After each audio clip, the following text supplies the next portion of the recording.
to Would I Lie to You, the show that sorts the facts from the fibs. On David Mitchell's team tonight, an Oscar-nominated actor who has starred alongside Tom Cruise and Eddie Redmayne. And here she is, sat next to David Mitchell. I'm so sorry. It's Samantha Morton. And a comedian and actor who's so posh he was born with a silver spoon in his butler's mouth. It's Miles Jupp. And on Lee Mack's team tonight, a man who has just finished filming his latest series about fishing. At the end of the last day, everyone was very emotional. Even the fish were gutted. It's Bob Mortimer. And an actor who's appeared in everything from Fireman Sam to James Bond. I've always wanted to be him, running around Pontypandy, putting fires out. It's Sarah Hadland. We'll begin with round one, Home Truths, where our panellists read out a statement from the card in front of them. To make things harder, they've never seen the card before. They've no idea what they'll be faced with. It's up to the opposing team to sort the fact from the fiction, and Miles is first up tonight. As a child, my mum got so fed up with me wandering off, she made me wear a bell around my neck whenever we went shopping. Lee's team. Was she a cow? I'm not sure that Miles's mother being a cow would explain it, because I don't think it's the cow's own policy to wear the bells. So, first of all, how bad were you at wandering? Was this a regular thing? I wouldn't stay still. Any sort of open space I would see as a thing to run towards rather than... So what shopping centres were you going to that was such wide spaces to run in? I suppose Brent Cross Shopping Centre would have been our regular haunt. But OK. What age was this? I would have been about probably 4 till the age of 7. And when you were in infant school, every time you went out to the playground, did everyone think it was playtime over and straight back in again? It was only done on family outings. Only done on shopping days. Shopping days. And is it a traditional bell with the little thing inside that clanks what does against it look like? Like a sort of cat's bell, essentially. But hang on, there's one massive problem here. A cat is on all fours and the bell dangles. The bell is going to be touching your body and it won't dangle. Discuss. Well, she attached it to a part of me that dangled.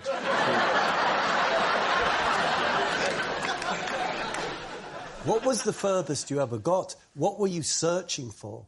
I hope it wasn't sparrows, because you'd never get them. So in Brent Cross terms, I once got from John Lewis to Phoenix. That's very nice. Miles, could I ask you to tell me how big the bell was, but accurately? I suppose 3/4 of the size of a ping-pong ball. Hang on. And was it a sphere or bell-shaped? Any bell, by definition, is bell-shaped. What do you think, Sarah? It sounds a bit draconian. You know, a bell round your child's neck. Yeah, I think it would be a terrible failing of parenting, so not for me. It's just not a system that works. If you've drifted into a Morris dance area, then you're going to have a panic attack. Yeah. That's what you'd have in the horror film version of your life, where you run off and then your mother's desperately looking for you, and then suddenly she sees a load of Morris dancers and it totally confuses Lots the of system. close-ups of grinning Morris dancers. Moment. Oh, the Morris dancers, I can't hear Miles' little tinkling bell. Well, you could be describing any Saturday of my childhood. So what are you going to say, Lee? We're not having it. They're not having it. They're this. saying it's a lie. Miles, were you telling the truth or were you telling a lie? That was a lie. Yes, it's a lie. Miles' mum didn't make him wear a bell around his neck. Sam, you're next.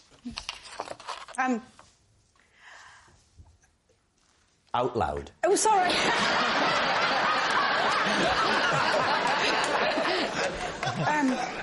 When Tom Cruise came to England, I took him to Argos because he wanted to buy an extension lead. Of course, Samantha starred with Sir Thomas in Minority Report. Excellent film. Lee's team. So, why was he coming to London first? It was the premiere. Of Minority Report? Yeah, we'd taken over this floor of the Dorchester for the premiere. And he's got one end with his entourage, and I've got the other end with my child and someone helping me. And his assistant came over and said, they needed an extension lead. You don't know what the lead is for, particularly? Well, I eventually do, but not in that first moment. Oh, OK, no. sorry, what was it? It's a bit rude to ask, as well, when someone says, even if it's not Tom Cruise, I'm looking to buy an extension lead, what's it for? What machine do you need to get nearer to you? I definitely think the way you talk, David, it would be rude. Basically, we were going out anyway because I needed to get a bottle warmer. And I don't know why. I think something came over me. I was like, do you fancy coming out with me to Argos? So you end up in Argos with Tom Cruise. Yes. What did he think of the little pens? He probably thought they were massive.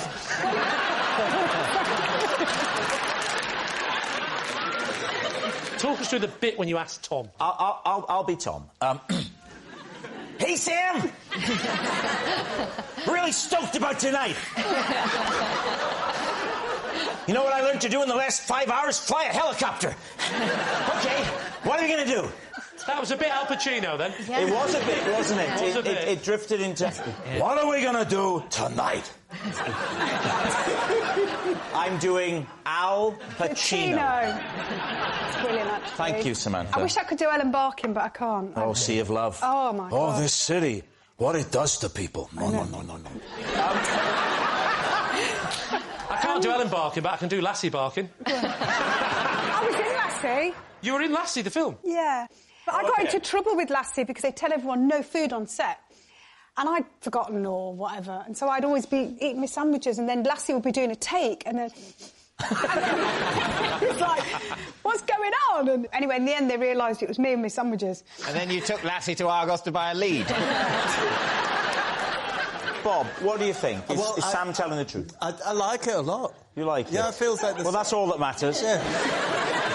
So Bob says it's true. I think so. And Sarah says It's believable. OK, we'll say it's true. You're going to say it's true? OK, Samantha, truth or lie? It's a lie. It was a lie. Sam didn't take Tom Cruise to Argos. Sarah, you're next. I once spent over an hour trapped in a bin. David's team. Why did you get in the bin? Because I put something in and I needed to get it back. You'd mistakenly thrown something away? Yes. So where was this bin? It was outside my house. Like a big recycling bin. Oh, was it a bottle bank, Sarah? Did you climb back in? There was some in that. There was some in There's there. a little bit left in there. So what had you thrown out by accident? Some important paperwork. There'd been a pile of recycling and the important, tax stuff had got mixed in with it. Right. And so I said to my friend, where's the tax stuff? Why would your friend know? Because he was helping me. Oh, was he? Yeah. You've been out to put the recycling in the bin. Yeah. You come back in. Gone back. Oh, my God, the vital documents aren't there. Quick, get back to the bin. Back out to the bin. It's got a slot. Surely I can get in there, can't I? Yeah. So you go in, and what happens? Well, I tried to get back out, and my head and my top half got through, but then your hips are the widest part of your body, and I couldn't get those through. So I thought, what if I take off my dungarees and I just had, pants and a sports bra on? One sad, lonely man in the audience there. Oh, yes! Great! Finally! What a light you get sexy! Well, you'll love what's coming up next, sir. My friend went back and got some body lotion, and so I could lube myself up. So I was more slippy to get... and then he pulled me out, and I took some skin off my hips, but I got out. Oh, no. All right. What are you thinking? There is something about it that does seem true. It does also seem like something that might happen in a sort of slapstick sitcom. You don't... I think it's a lie. I think it's a lie. We think it's a lie. You're going to say it's a lie? Yeah. OK. Sarah, truth or lie? It's true. Yeah! Bob, you're next. I once helped Damon Hill to Grand Prix success by presenting him with a pre-race snack? David's team. Well, it certainly tripped off the tongue. Thank you. What was the snack? A Scotch egg. And is there a definite correlation between him eating that Scotch egg and him being successful? He felt that the Scotch egg had helped him succeed in the race. He told me so. Is Damon Hill a close friend, Bob? No. Then why were you giving him foodstuff? Well, I'd been invited to the Grand Prix. Which Grand Prix? The British. In which year? Think. 1996, David, but I'm not willing to exclude 4 years either side of that. Put it this way, it was definitely one of the decades. And do you like racing, then? No, I'm not a Formula One fan. Right. I probably prefer soil science. OK. Who was he driving for? He was driving for a company that had very fast company cars.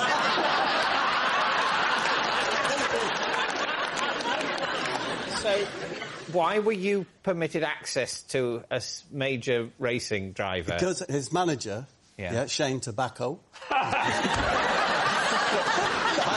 I can't remember his name. Shane, or whoever it was also with another bloke, you know, benefiting from hospitality. What was his name? Let's say Top Heavy Ken. Right. But I remember we went upstairs on the bus. Damon was there. He had a bed in there. Like a sort of Winnebago. Yeah. And it had, you know, mugs with I love cars, I love handbrakes, I love headrests. And this is the day of the race. David, this is just like an hour and a half before the race. An hour and a half before the race. You've turned up an hour and a half early, because even though you're more into soil science, you want to soak up the atmosphere with a good hour and a half of waiting before the televised traffic begins. Yes. So you turn up. The last thing Damon needs before a race is any quiet time. He just wants a bit of hubbub on his bus. Were there any other people there apart from you and Shane and Damon? I was with my wife as well, yeah. OK. And... Top Heavy Ken. So me and the wife went up. I think when you go to someone's home or their Winnebago or whatever, you should... Do you know, like, if you're going to a dinner party at someone's house, you'll always take them a bottle of vinegar, yeah? So your gift to thank him for the hospitality was a Scotch egg? No. I call it pocket meat. Whenever I'm away from the house, I have pocket meat. Yeah. That's it. I have, like, a chicken leg or pork pie. And I thought, I've got some pocket meat. It was a Scotch egg in its cellophane. And I said, Damon, we all know that if you pop a sausage roll in an American's pocket, it brings him good luck. I said, maybe a Scotch egg would work for a British fella like you. And I gave it to him. Is that a thing? Yeah, very much. What, that if you put meat in an American's pocket... Processed meat. Have you ever heard of that? Not really, no. No. It's all been a bit of a lot of talking. I've quite forgotten the original bit of the story. Did he eat said Scotch egg before the race? I'll never know, Samantha, but after the race, he said that he took the Scotch egg round with him. He swore he did. In the car? I don't know whether he put it in the glove box on the passenger seat. Whether he ate it. But, Bob, you're not claiming that he ate the egg. All I would say is that when I was watching, when Damon went past, in his tailwind, a person next to me said, Damon's tailwind smelt really meggy, which of course is meat and egg. Meat and egg. So, what are we thinking, Sam? Do you know what? Sometimes stories are so mad that they've got to be true. What I would say here is be wary when it comes to Bob. Oh, OK. Do you remember, David, that I think it was the last time Bob was with us, he told us Chris Rea told him to put an egg into his bath. I can't even remember. Was that true? No. But you believed it was true? Yes. Miles, what are you thinking? Well, I think that you're sort of somewhat cynically using this as an opportunity to tout your kind of charms. And you're hoping to kind of drum up work, and then your agent's going to get lots of phone calls saying, oh, would Bob Mortimer be able to sort of slip Gareth Bale a pasty and stuff like this? I think it's a lie. You think it's a lie? But you think it's true? I'm on the fence.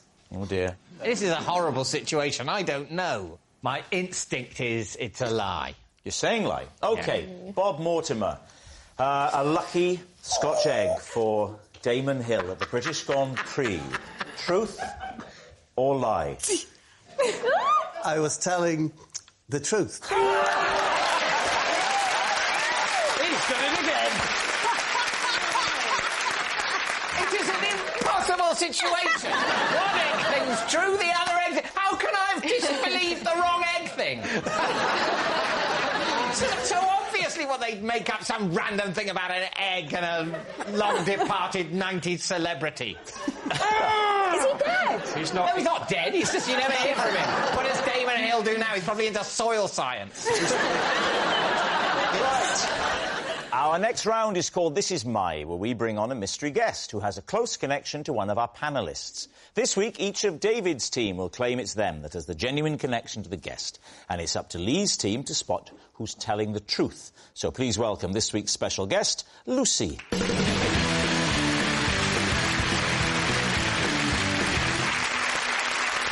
So, Sam, what is Lucy to you? So, this is Lucy, and last year her pig delivered my Christmas card.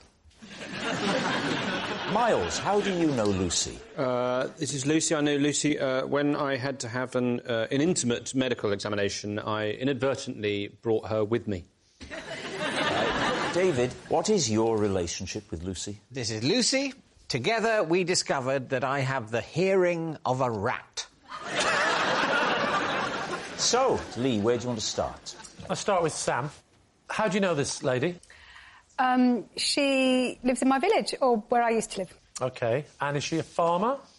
Yes. Right. Did her pig deliver your Christmas card from her, or did her pig deliver your Christmas card to somebody else? No, her pig delivered the Christmas card that was for me to me. To you? Yeah. Anybody want to say the joke or not? Did the pig have it in its little snout? Because if it did, wouldn't it have got very wet? Because pig snouts are very wet. Are they? Yes. You never kissed a pig? Very wet. Oh, yes. It actually takes a while to get used to. So, you know, like you get a little dog, a little harness. Oh, the Christmas card harness. It is a harness, like you would have a lead on a dog, and the cards were there. Slid under the harness. Yeah. How far is your house from her house? About 2 miles. 2 miles. But the pig hasn't walked 2 miles. The pig has been driven to the village, and then off the pig trots. And I was doing It's Christmas, right, dinner. This Christmas Day? Yes. It's a bit late for Christmas cards, Christmas Day. Well, that's why they have to resort to delivery by pig. I'm washing the pots, looking out the window. Really lovely day. Beautiful, beautiful. And I see Barry, the pig. Barry? Barry, the pig is called Barry. So you'd met Barry before? Yeah, everyone knows Barry. Barry goes to the pub and everything. And so Barry's... I hope he doesn't have the port scratchings. Oh, that's horrible. Really horrible. It's like that going, sounds like my brother Pete, this. Awful. No, anyway, so he's toppling along, and I'm like, oh, I hope he's all right. So I go out to check he's all right. Can you just talk us through how you did that again?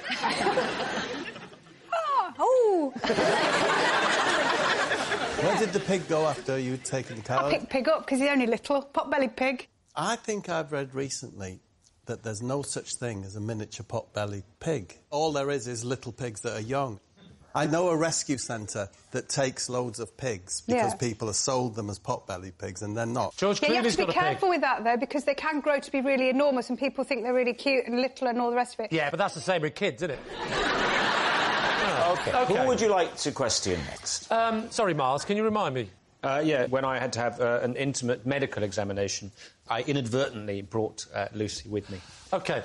Tell us about the medical examination. Right, well... Whereabouts on your body? Yeah. Well, it was an intimate medical examination, so already I suspect your options are limited. I'm I'm going to go in the bottom area. Yeah, I was going to say, you've got to choose front or back. This reminds me of the conversation we had the first time we met. Yeah.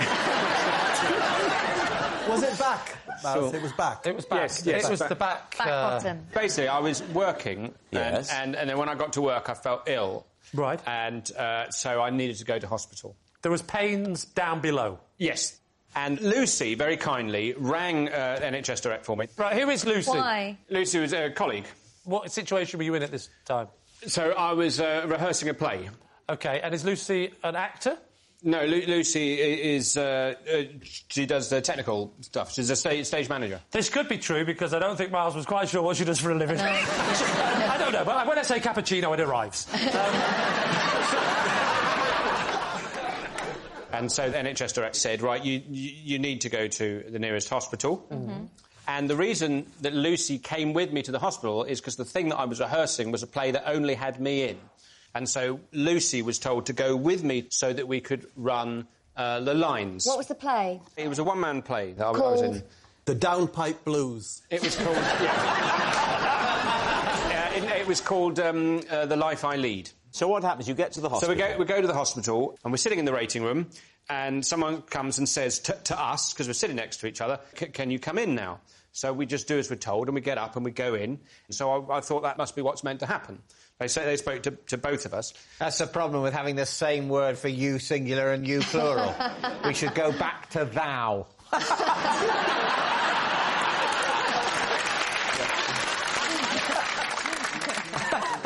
So we went in, and the doctor, she says, I've got to examine you, so what you need to do is take your pants and your trousers off, get up onto that bed there, turn onto your side so your back is facing me. And I went, OK, and at that point Lucy went, I really don't think I'm meant to be in here.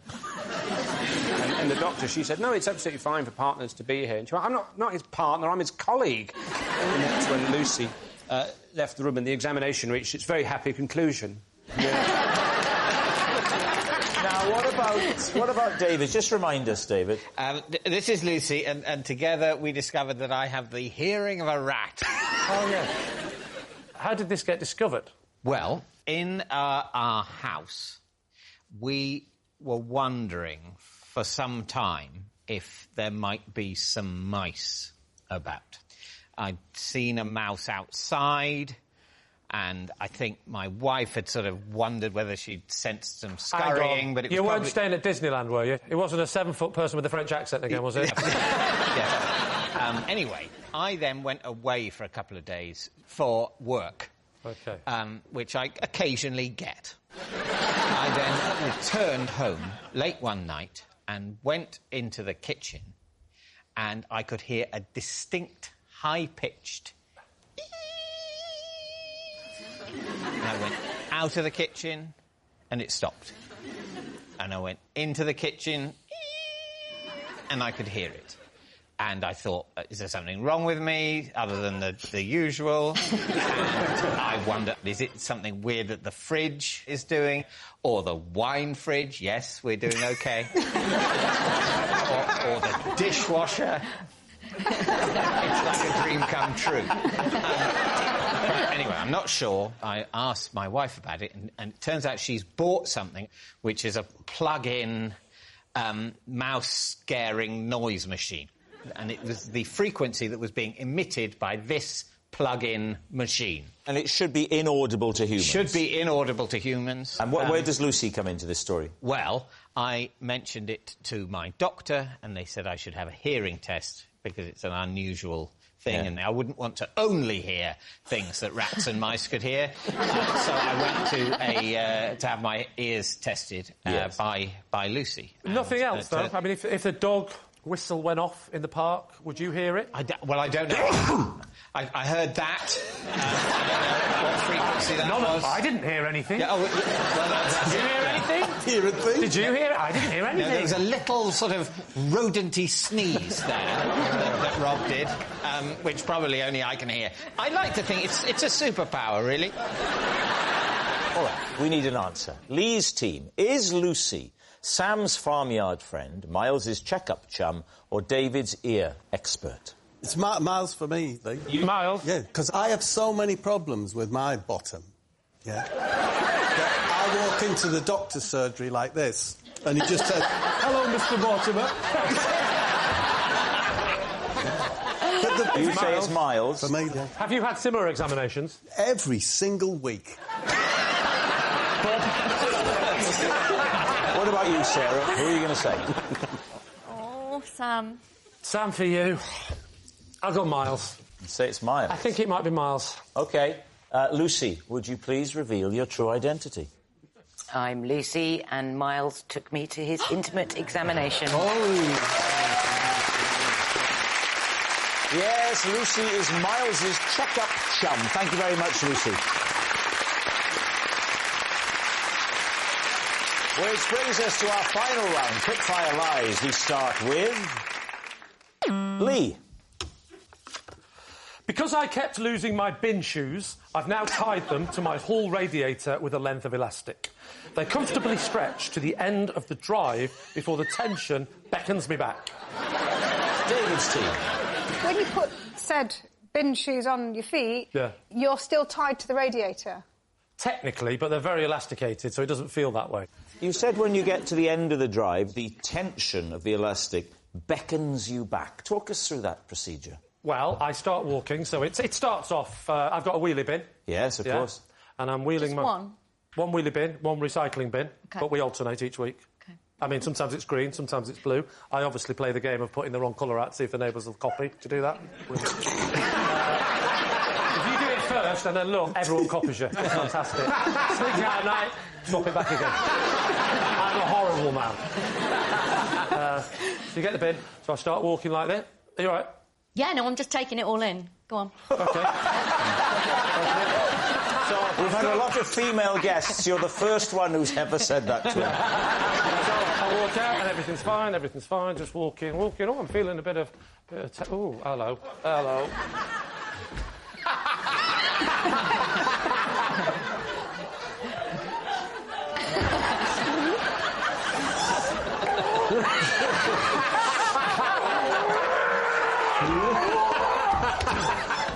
Oh, it's much quicker coming back. And then I'm back over it. Right, there we go. Bit tired. Hang on. Was that elastic tighter than you thought? Oh, just the bin was heavier than I thought.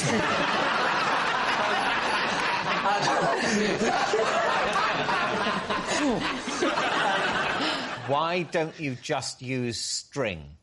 Because if you use string, when it comes back, it's everywhere. If you use elastic, it gathers up into a smaller space. But after a while, it all goes baggy. Well, that's just life, isn't it? Life. Now, what are you going to say, David? What do you think, Sam? I think it's a lie. OK, Miles. I think it's a lie. I mean, I'm sure you've got a pair of bin shoes, but I think this seems like a step too far. I think we're going to say You're saying it's a lie. Yes, OK, yeah. Lee, was it true or was it a lie? It was, in fact, a lie. Well, that noise signals time is up. It's the end of the show. I can reveal that David's team have 2 points. Lee's team has 4 points. Thanks for watching. We'll see you next time. Good night.